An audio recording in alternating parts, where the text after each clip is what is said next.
Honorary President of the 2024 edition of the Canadian Cancer Society's Lotbinière Relay for Life, which will take place on June 8th.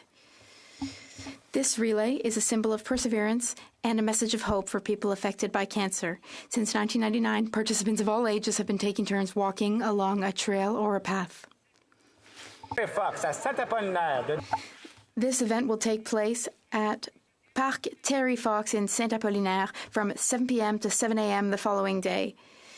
The funds raised at this long-awaited event will be used to support innovative research projects for all types of cancer, to provide the largest support network to improve the lives of cancer patients, and the funds will also be used to shape public health policy. I encourage you all to form teams and to come walk with me at the Lotbinière Relay for Life for this worthy cause, which is very important to me. Thank you very much, Mr. Speaker. The Honourable Member from Nepean. Thank you, Mr. Speaker.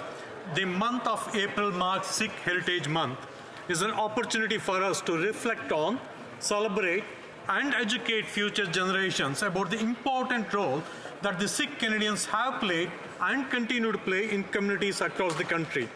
Saturday, April 13, many of us celebrated Vaisakhi, which marks the creation of the Khalsa and the Sikh Articles of Faith. Canada is the home to over 770,000 Sikh Canadians, making it one of the largest Sikh diasporas in the world. Since the arrival of the Sikh immigrants in the late 19th century, Sikh Canadians have contributed immensely to Canada's social, economic, political, and cultural fabric. This month and beyond, let us recognize and embrace the diversity that makes our country strong and inclusive. Thank you, Mr. Speaker. The Honourable Member for Berthier-Masquinongé. This afternoon, the Senate will vote on C-282 and the future of supply-managed products ahead of the upcoming international negotiations. We call on members of the Senate to respect the clear vote of the House of Commons at third reading. We call on them, thus, to vote in favour of committee study of C-282. We need to protect supply-managed sectors because that guarantees a strong agricultural industry. When we support supply management, we guarantee thriving, prosperous communities and towns. Above all, what supply management is, it's about neighbors providing high-quality local products for their communities, and this is how we can guarantee our food security. Members of the Senate, we are asking you to vote in favor to ensure the future of our villages and communities. Thank you.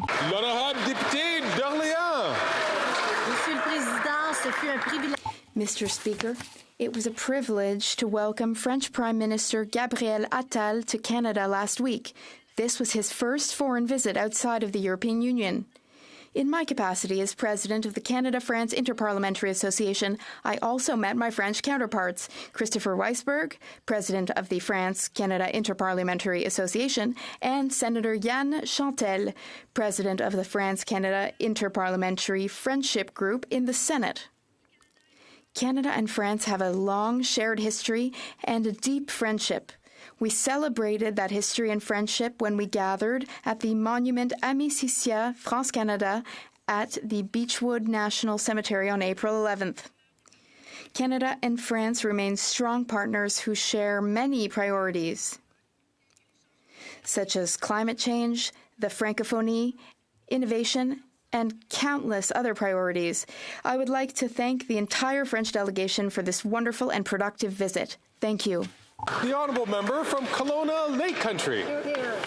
Mr. Speaker, today I would like to commemorate a dear friend, Shel Sandine. Shel passed away on March 23, 2024 at 91 years old and was predeceased by his wife, Hazel. He retired as an air traffic controller in 1988, also worked in construction and was an avid traveler. Shel is survived by his nieces, nephews, and many other relatives in Canada and Sweden. Shel gave back in many ways, supporting local fundraisers and helping people who needed a hand, like driving friends to appointments. Shel had a great memory, was a wonderful storyteller, and loved politics. He would start a conversation by saying, "I put out signs for Diefenbaker." Shel was the head sign guy on campaigns for all levels of government locally. His wooden sign design has been duplicated all over Western Canada. In politics, he was always the first to volunteer, mentor others, and was a serious campaigner. My family, Larry, Daniel, and I send our deepest condolences to the Sundin family. We love you, and we'll miss you, Shell. The honourable member from Davenport. This week is National Tourism Week, when we celebrate a pillar of the Canadian economy that employs nearly 1 in every 10 Canadians. In my constituency of Davenport, we attract many tourists to places such as the Museum of Contemporary Art Toronto, the Drake, the many amazing art galleries, as well as countless cafes and foodie restaurants on Dundas West, West Queen West, and Ossington Street. In addition, across Canada, business events represent 40,000 of all tourism and over 25 billion in direct GDP. That's why our federal government has invested $50 million in the International Convention Attraction Fund through Destination Canada, poised to inject another $170 million into our economy. This demonstrates our federal government's commitment to economic growth, job creation, and it positions Canada as a global hub for business excellence and innovation. Tourism truly brings people together. Thank you, Mr. Speaker. The honourable member from Labrador. Thank you, Mr. Speaker. April marks Cancer Awareness Month and an important time to spotlight the impact of cancer, recognize advancements in treatment, and extend support to those affected. Last week, I had the privilege of meeting with the Cancer Society and listening to the inspiring stories of brave individuals battling this disease. It's crucial to acknowledge the deep disparities in cancer risk, care, and costs that can significantly affect treatment outcomes and overall experiences. The Canadian Cancer Society is tirelessly working to bridge these gaps, striving to improve healthcare outcomes for the 2 in 5 Canadians who will receive a cancer diagnosis in their lifetime. On a personal note, as a 2-time breast cancer survivor, first diagnosed at age 42, I cannot stress enough the importance of opening regular mammography testing for women age 40 and above.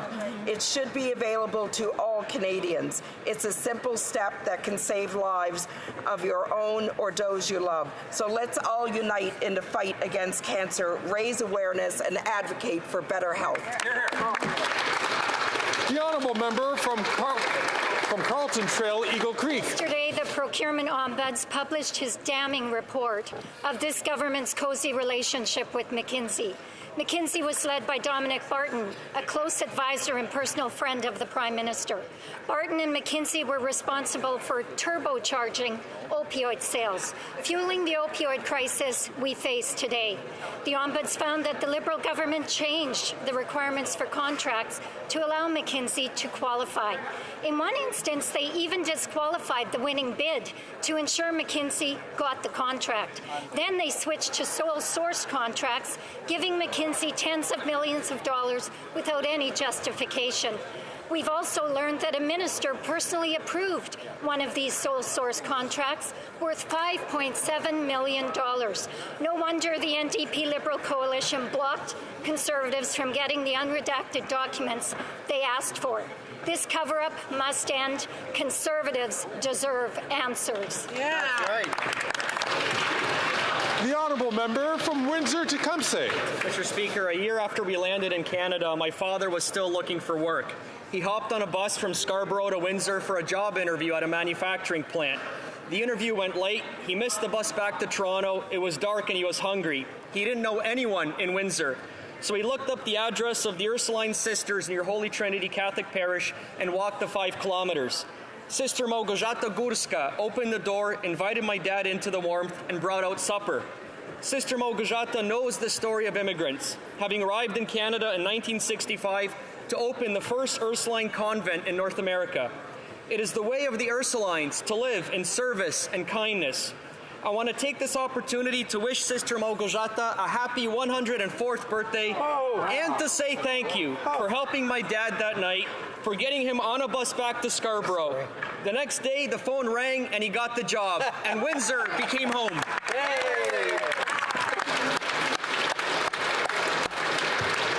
The honourable member from Bay of Quinte. Mr. Speaker, there are two sureties with this tax and spend Liberal government: high taxes and high spending, the result of which has been high inflation and high interest rates, which means Canadians are facing an affordability crisis with high food and costs of homes that are out of control. But it's much worse than that, much worse. After this budget, Canadians are going to see higher taxes, higher prices, and higher debt, with a carbon tax hurting our farmers and our citizens, with the worst housing crisis in a generation with 10 cities across this whole country, and spending that is out of control on programs that are actually worse. Margaret Thatcher said it best when she said the problem with this sort of government is you eventually run out of other people's money. Mr. Speaker, it's easy to fix, so easy even a toddler can get it because it's easy as ABC. Axe the tax, build the homes, and cap the spending. So let's get the grown-ups in government and let's bring it home.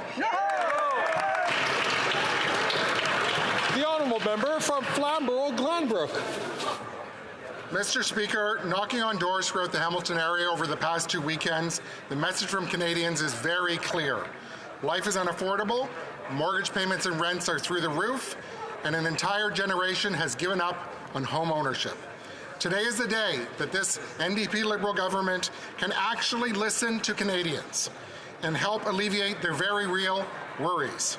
That's why, in today's budget, Common Sense Conservatives are calling on this NDP Liberal government to help Canadians survive.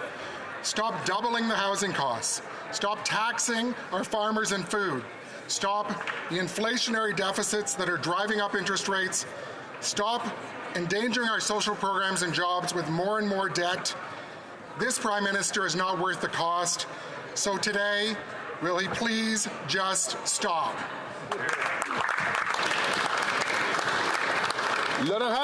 The Honourable Member for Vimy. Thank you, Mr. Speaker. Honourable Members, as we launch National Tourism Week, let's reflect on the tremendous economic value that tourism brings to Canada. The tourism sector accounts for 1 in every 10 jobs in Canada.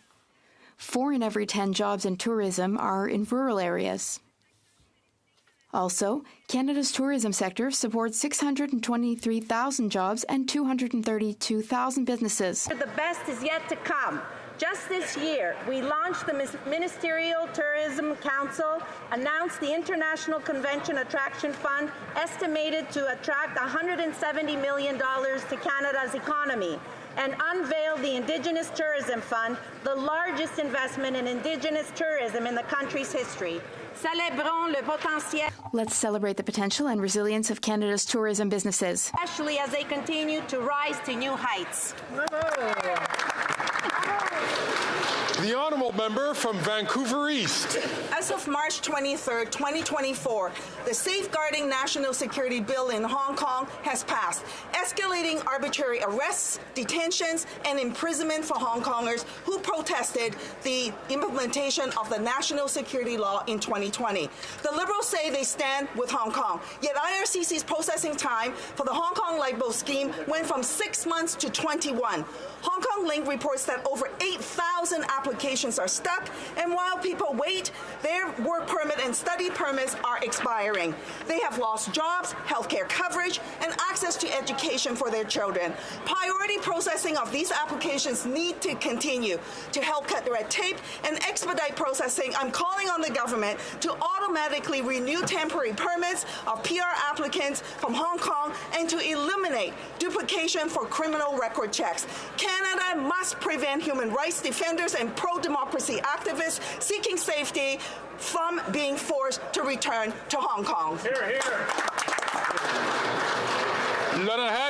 The Honourable Member for Saint-Jean. 100 days.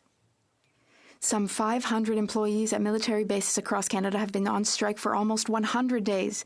These are men and women who, on a daily basis, support and accompany members of the armed forces, veterans, and their families. These workers have been on strike for almost 100 days, but they're not asking for so much. These workers, who are paid up to 60% less than their civil service counterparts, are simply calling for an old order in council that relegates them to the role of second-class workers to be repealed.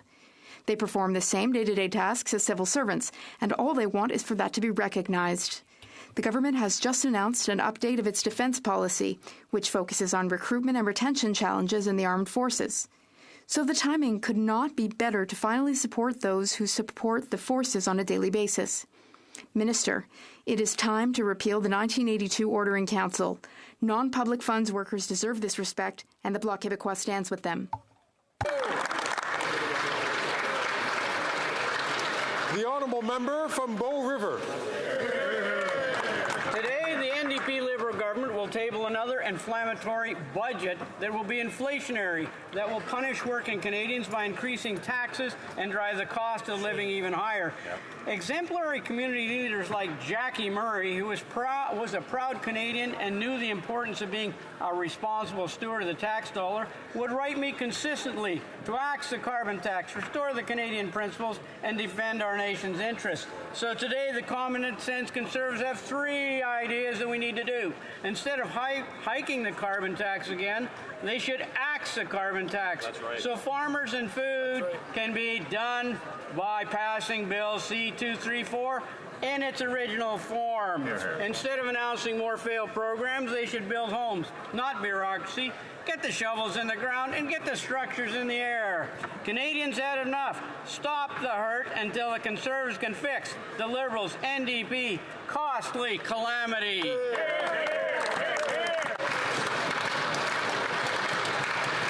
The honourable member from West Vancouver, Sunshine Coast, Sea to Sky Country. Mr. Speaker, from breathtaking natural beauty, unique Indigenous cultures, epic outdoor recreation, lively festivals, and delicious foods, Canada has what the world wants to experience. Tourism is the lifeblood of our nation. It's present in every town and city across our country. It contributes over $109 billion a year to Canada's economy, and it employs nearly 1 in 10 Canadians. It's powered by over 2 million tourism workers that expertly showcase and host visitors to our country's finest. These individuals are more than just employees. They're cultural ambassadors that unite us as a proud nation. I salute all those that make our tourism sector what it is, while we recommit as a country to work with you to make it even better. Happy National Tourism Week, Mr. Speaker. Questions, questions orales. L'honorable chef de l'opposition. The Honourable Leader of the Opposition. The common sense Conservatives will cut taxes, build homes, fix the budget, and stop the crime.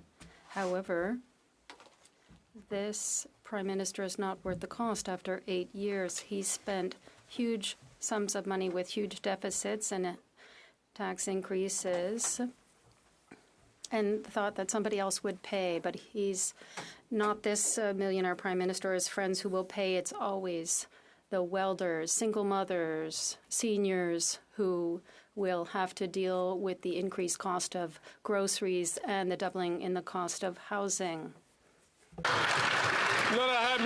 The Honourable Minister of Immigration, Mr. Speaker, what Canadians heard is a leader who doesn't have a vision, no ambition, and no plan. On this side of the House, we understand that Canadians understand that a country with ambition is a country that invests. It's a country that invests in more jobs, that invests in building more housing, that has more growth, Mr. Speaker. On this side of the House, we will continue to focus to fight for Canadians every day, while the Conservatives will invite a new slogan today, Mr. Speaker. The Honourable Leader of the Opposition. His ambition is to replace his boss. And he's not the only one. He's not alone. He wants to fire this Prime Minister who is not worth the cost after 8 years. Results speak for themselves. He doubled the cost of housing, increased the cost of groceries, and now he's doubled the national debt. The results are poverty and exorbitant prices for Canadians. Why another $40 billion why will another $40 billion change the results today? The Honourable Minister of Innovation, Mr. Speaker, the only ambition on this side of the House is to work every day for Canadians, and that is exactly what we've done for the past 8 years. While the Conservative leader is inventing a new slogan every week, Canadians know full well that slogans don't build homes. Slogans don't build growth, Mr. Speaker. Slogans don't create jobs. They've been there for 8 years, Mr. Speaker. When's the last time that the Conservatives created a single job in this country? On this side of the House, we're going to fight every day for Canadians. We're going to present a responsible budget, and we will continue to ensure growth for this country, Mr. Speaker. The Honourable Leader of the Opposition. While common sense Conservatives will axe the tax, build the homes, fix the budget, and stop the crime after 8 years, this Prime Minister is not worth the cost. The results are in. He told us that if he massively increased debts and taxes, that someone else would pay for it. But of course, the Millionaire Trust Fund Prime Minister and his billionaire friends who invite him to private islands never pay a dime. It's always seniors, small businesses, and single mothers. Why would it be any different this time? The Honourable President of the Treasury Board. Mr. Speaker, in this budget, like all others, we will take into account the economic context as well as the needs of Canadians. That means for millennials and Gen Z as well, we will unlock supply in housing. We will ensure there are supports for renters. We will make sure there's a national school food program, and Mr. Speaker, and on this side of the House, we will make sure we do that while maintaining a strong fiscal position, AAA credit rating, and the lowest debt to GDP ratio in the G7. Slogans don't make good policy, Mr. Speaker. The Honourable Leader of the Opposition. Well, they've definitely proven that. Their slogan for the last 8 years is that you can double the debt and someone else will just pay the bill. But we know who pays every single time. It is welders and waitresses, seniors, small businesses, and single mothers who have faced doubling housing costs and unaffordable food.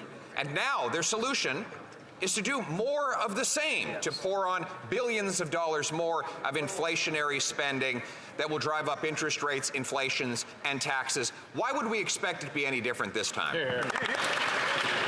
The Honourable President of the Treasury Board. Mr. Speaker, on the contrary, our government has lifted 2.3 million Canadians out of poverty, and I would like to put it to the opposition, if they truly believe in supporting Canadians, why have they voted against the Canada Dental Benefit? Why have they voted against pharmacare? Why have they voted against $10 a day childcare, Mr. Speaker? That does not make sense because slogans do not make good policy. The Honourable Leader of the Opposition. Except everything she just listed are slogans on which they have not delivered. What they have delivered is they've doubled the debt, which has caused the worst inflation in 40 years, interest rates rising faster than at any time in history, the doubling of housing costs, the worst growth in the G7, the worst housing price inflation in that same group of nations. And today, after all of these devastatingly costly results, what do? The same thing that got us in this problem in the first place. Why won't they realize that they're the problem and not the solution? The Honourable Minister for Housing, Infrastructure and Communities.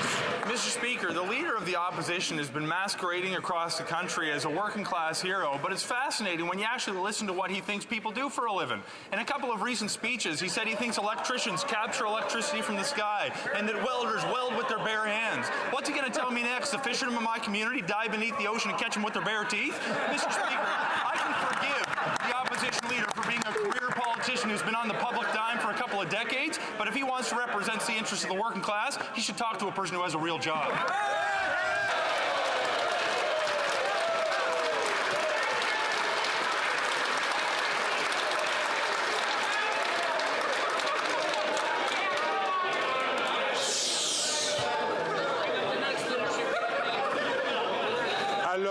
Order. Order, please.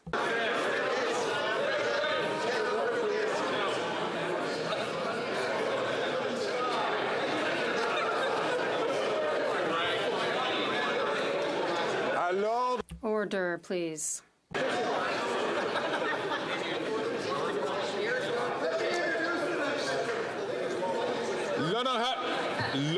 The Honourable Member for La Prairie. Quebecers have been cheated by this government since 2019 when it comes to housing. We represent 22% of the population. We got only 14% of the money, and only 6% of that was for affordable housing. Despite all this, the Minister of Housing is giving lessons out today. He told the press, La Presse, that his government is acting in good faith, in his opinion, and that it's the provinces that have to agree to do things differently.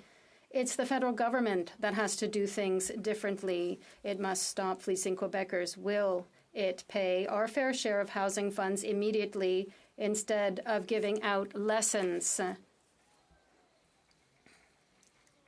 The Honourable Minister of Housing, Infrastructure and Communities. The Bloc Québécois is not defining policies on housing in Quebec. We have a good relationship with our counterparts in Quebec to build housing. For example, we are making investments to build 8,000 affordable housing units. The overall programs show that it's clear that we are ensuring that Quebec is getting its fair share. We will continue our work in building homes in Quebec and across the country. The Honourable Member for La Prairie, you have to do that, give lessons. It was this government that made the current housing crisis worse. It lost control of immigration and didn't pay Quebec its fair share for housing. That same government, incidentally, gave us ArriveCan. It can't print passports. It can't pay its own employees with Phoenix. You can't make this stuff up. These gifted people are telling the provinces to act in good faith and do things differently. Does the government understand that the only thing that needs to be done differently is for these gifted people to mind their own business and stop trying to manage Quebec's housing money? The Honourable Minister of Transport. Mr. Speaker, we are Quebecers, and when we're talking about housing, they're saying, mind your own business. Well, when we stand up and we talk about ensuring that our kids are not going to school hungry, they say no. But when the Prime Minister of a foreign country comes here from another continent and he tells us, well, we have to listen to them. Well, Mr. Speaker, they'd be good to listen to them because Quebecers are standing up for Quebecers and Canada, and we will always do this. The Honourable Member for Rosemount Petite Patrie. Mr. Speaker, Canada's large corporations are highly profitable and among the least taxed in the world, a big gift from the Conservatives that the Liberals have maintained. In the U.S., President Biden has understood that it's unfair to workers, and he's going to make companies pay what they owe.